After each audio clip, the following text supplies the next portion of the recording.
Hello dear students, आज हम discuss करेंगे क्लास 8 चैप्टर 16 और चैप्टर है हमारा लाइट। जैसा कि हमें मालूम है कि आइज़ ये है एक सेंस ऑर्गन और ह्यूमन में आई होती हैं 2।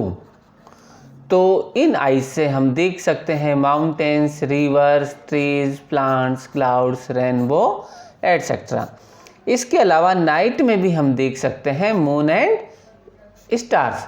तो सवाल ये है कि जो आइज हैं they are alone responsible for to see the object. क्या हम अकेले आइज से किसी ऑब्जेक्ट को देख सकते हैं? तो इसका आंसर होता है नो। रीज़न यह है कि देखने के लिए ज़रूरी होती है light. Light is essential to see the objects. तो होता क्या है कि जो ऑब्जेक्ट्स हैं, ऑब्जेक्ट्स को देखने के लिए लाइट ये एंटर होती है हमारी आइज़ में। आइज़ से ये पहुंचती हैं ब्रेन में और ब्रेन में पहुंचने के बाद में जो इमेज है इसका होता है एनालिसिस, और आफ्टर एनालिसिस हम करते हैं response. Can light direction be changed? क्या लाइट की डायरेक्शन को चेंज किया जा सकता है? तो आंसर होगा यस, और ये आसानी से कर सकते हैं थ्रू रिफ्लेक्शन। तो इसे हम लर्न करते हैं एक एक्टिविटी से, रिफ्लेक्शन। तो इस एक्टिविटी को करने के लिए हमें करना क्या है कि जो हमारी टेबल है, सेंट्रल टेबल या ड्राइंग बोर्ड, इस पर हमें स्प्रेड करनी है एक वाइट शीट, जैसा कि डायग्राम में दिखाया हुआ है। वाइट शीट स्प्रेड करने के बाद में हम यहाँ फिक्स करते हैं एक मिरर। मिरर के बाद हम लेते हैं एक कॉम्ब और इस कॉम्ब को कवर करते हैं हम ब्लैक पेपर से। लेकिन इस कॉम्ब में हम वन ओपनिंग को छोड़ देते हैं। तो यहाँ से अगर हम मान के चलें कि यह है सोर्स ऑफ लाइट, तो जब यहाँ से लाइट पास होती है तो आप देख सकते हैं कि ये लाइट पास होती है कहाँ पर? इस मिरर पर, और इस मिरर से ये वापस आती है रिफ्लेक्ट होकर। तो the light which strike any surface it is called incident ray. तो इस सोर्स से जो लाइट ये पास होती है मिरर पर, तो इस रे को कहा जाता है इंसिडेंट रे। एंड सेकेंड, द रे that come back from the surface after reflection. तो सेकेंड रे जो रिफ्लेक्शन के बाद में वापस रिटर्न होती है, इसे कहा जाता है रिफ्लेक्टेड रे। तो इस एक्टिविटी से हम लर्न करते हैं the direction of light can be changed through reflection. जब हम रिफ्लेक्शन की एक्टिविटी करते हैं तो यहाँ पर ये एक्सप्लेन करता है लॉ ऑफ रिफ्लेक्शन को। तो आप डायग्राम में देख सकते हैं कि ये है हमारे पास में एक मिरर। इस मिरर पर यह है incident ray from source to mirror, और सेकंड ये होती है रिफ्लेक्टेड रे। और सेंटर की लाइन को हम मान लेते हैं नॉर्मल लाइन या फिर सेंट्रल लाइन। तो the angle between normal and incident ray it is called angle of incidence, and the angle between reflected ray and normal ray it is called angle of reflection. और first law of reflection ये कहता है कि angle of incidence is always equal to the angle of reflection. कि अगर यहाँ पर ये बनाता है 30 डिग्री तो यहाँ पर भी कितना होगा 30। अगर ये है 60 डिग्री तो इधर भी कितना होगा 60 degree.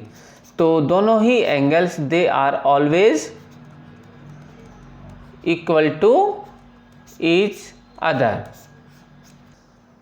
Second law of reflection, इस लॉ में incident ray, normal point or reflected ray all lies in the same plane। आप डायग्राम में देख सकते हैं कि ये है इंसिडेंट रे, ये पास होती है मिरर के नॉर्मल पर और नॉर्मल से ये रिफ्लेक्ट होती है अदर डायरेक्शन में। तो 3 डायमेंशनली अगर हम इसे किसी भी डायरेक्शन से करके देखें तो ये तीनों मिलती हैं सेम प्लेन पर, और इसीलिए इसे कहा जाता है second law of reflection. Image formation in a mirror. तो आपने कभी देखा होगा कि मान के चलिए यह है हमारे पास में एक मिरर, और मिरर में जब हम अपने आप को देखते हैं तो होता क्या है कि हमारे आसपास जो चीज़ें हैं वो मिरर में ऐसा लगता है कि ये हमसे कुछ पीछे हैं या फिर हमसे कुछ आगे रखी हुई है। तो इस कॉन्सेप्ट को समझने के लिए हम लेते हैं एक मिरर, और मिरर है P से Q तक, और यह है हमारे पास में पॉइंट O, और पॉइंट O पर है एक इमेज, और ये इमेज हमें दिखाई देती है इस मिरर में, और इस मिरर में जब ये इमेज दिखाई देती है तो हम इसे देखते हैं थ्रू आवर आइज। तो इमेज एक्चुअली कहाँ पर है? इस O पॉइंट पर है, लेकिन जब हम इसे देखते हैं तो इन दोनों पॉइंट्स को A और C को आप मिलाते हुए चलिए तो ये मिलता है पॉइंट I पर। तो जो I है ये शो करता है एक वर्चुअल इमेज, मतलब एक आभासी इमेज। तो हमें मिरर में ऐसा लगता है कि जो ऑब्जेक्ट है ये वाला, ये कहाँ पर है? I पर है, लेकिन रियल में ये कहाँ पर है? O पर है।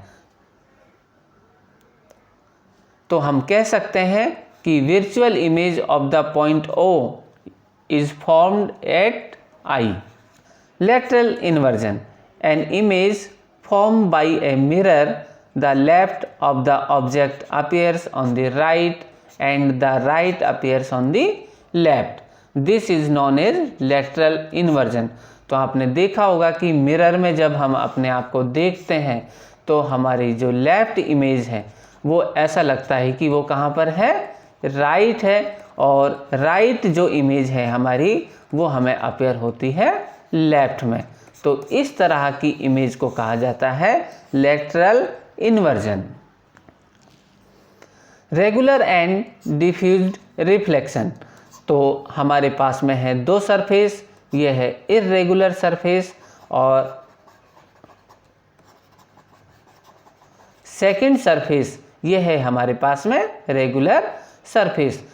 तो जब इससे पैरेलल रेज रिफ्लेक्टेड होती हैं तो इनकी डायरेक्शन होती है इर्रेगुलर, और इर्रेगुलर का रीज़न यह है कि जो सरफेस है वो इर्रेगुलर है। लेकिन यहाँ पर जब इंसिडेंट रेज ये होती हैं पैरेलल, तो रिफ्लेक्टेड रेज ये भी रिफ्लेक्टेड होती है इन ए पैरेलल मैनर। तो इर्रेगुलर रिफ्लेक्शन में रिफ्लेक्टेड रेज ये होती हैं इर्रेगुलर, और इसका रीज़न होता है इर्रेगुलरिटीज इन द रिफ्लेक्टिंग सरफेस। लेकिन यहाँ पर इसका मीनिंग यह नहीं है कि ये लॉ ऑफ रिफ्लेक्शन को फॉलो नहीं करता है, फॉलो तो करता है, लेकिन सरफेस इर्रेगुलर होने की वजह से ये ऐसा दिखाई नहीं देता है। Do we see all objects due to reflected light? क्या हम ऑब्जेक्ट्स को जो देखते हैं वो क्या रिफ्लेक्टेड लाइट से देखते हैं? तो इसका आंसर होता है yes. Luminous and non-luminous, the objects which shine in the light of other objects, they are called illuminated objects। मतलब ये नो लाइट, कोई भी लाइट इमिट नहीं करते हैं, जबकि the objects which emit their own light are known as luminous objects। For example, हम ले सकते हैं glow, bulb, sun and other luminous objects. जबकि इल्यूमिनेटेड ऑब्जेक्ट्स में आते हैं मून। मून देखने से तो ऐसा लगता है कि नाइट में ये ग्लो होता है, बट ये ग्लो नहीं होता है और ये सन की लाइट को करता है रिफ्लेक्ट। और इसी रिफ्लेक्शन की वजह से रात के समय में ही हमें मून दिखाई देता है। दिन में भी मून दिखाई दे सकता है, बशर्ते सन का जो ग्लोर है, सन की लाइट, वो थोड़ी सी कम हो। तो अर्ली मॉर्निंग और लेट इवनिंग जब सन की लाइट कम होती है तो हम मून को देख सकते हैं। और देखने का रीज़न क्या है कि ये होता है इल्यूमिनेटेड ऑब्जेक्ट्स और ये सन की लाइट को करता है reflect. Reflected light can be reflected again. तो आपने देखा होगा कि मल्टीपल इमेजेस ये फॉर्म होती है by reflected light again and again.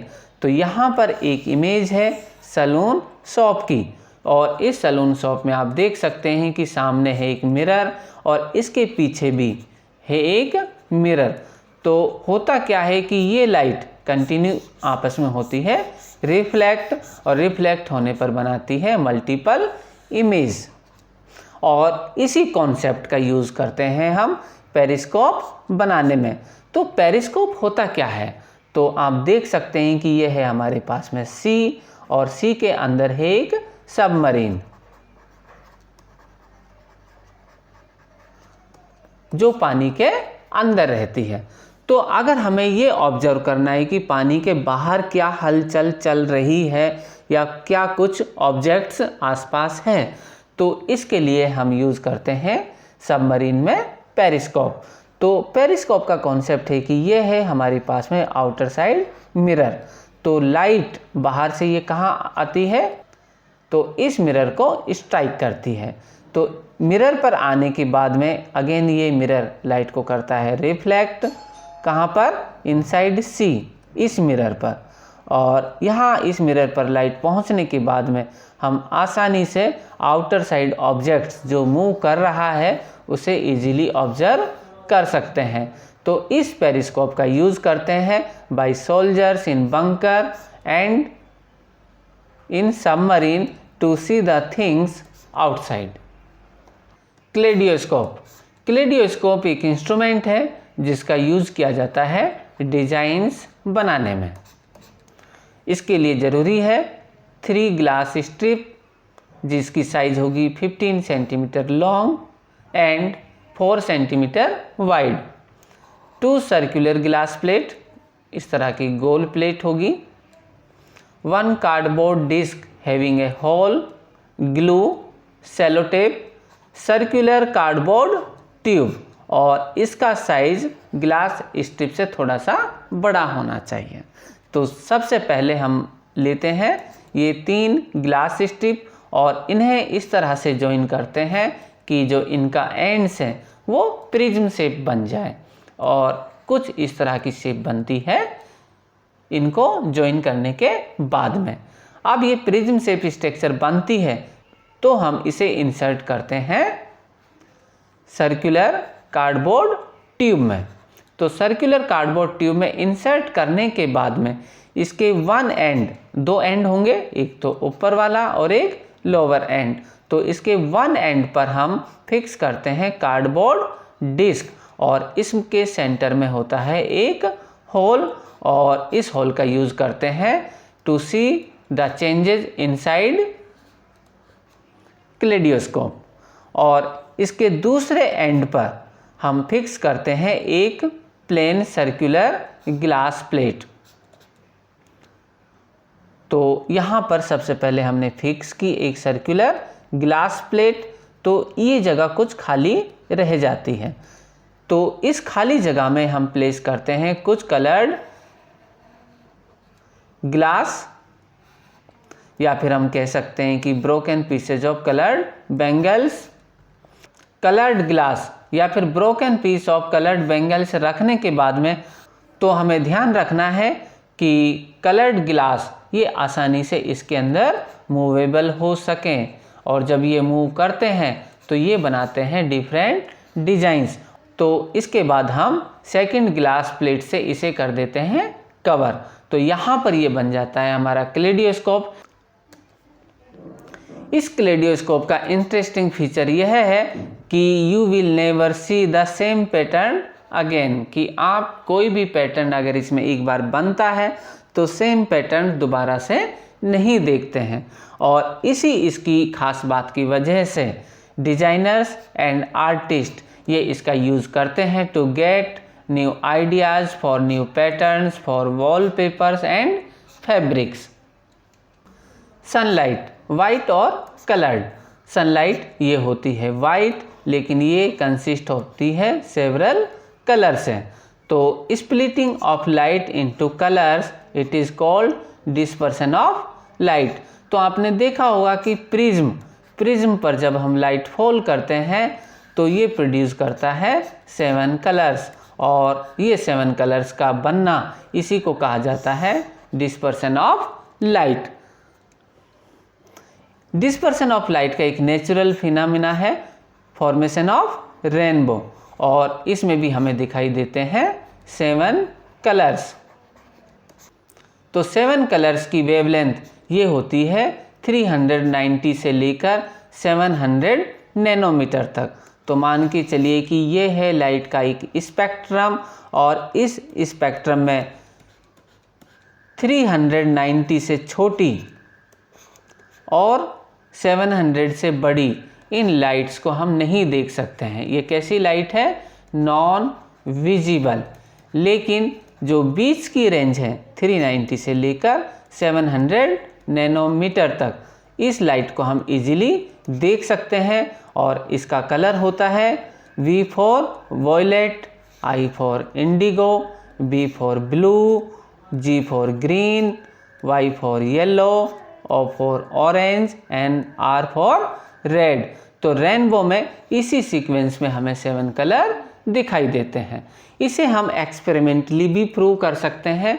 तो इसके लिए हम लेते हैं एक न्यूटन डिस्क। ये हमने बनाई एक न्यूटन डिस्क, और इसमें है काफ़ी सारे कलर्स। तो जब हम इसे तेज़ी से मूव करते हैं या रोल करते हैं तो ये सारे कलर्स ये हो जाते हैं डिसअपियर, और इसकी जगह पर हमें दिखाई देता है white colour. It means sunlight it is consist of 7 colour. Learners, आपको हमारा वीडियो कैसा लगा?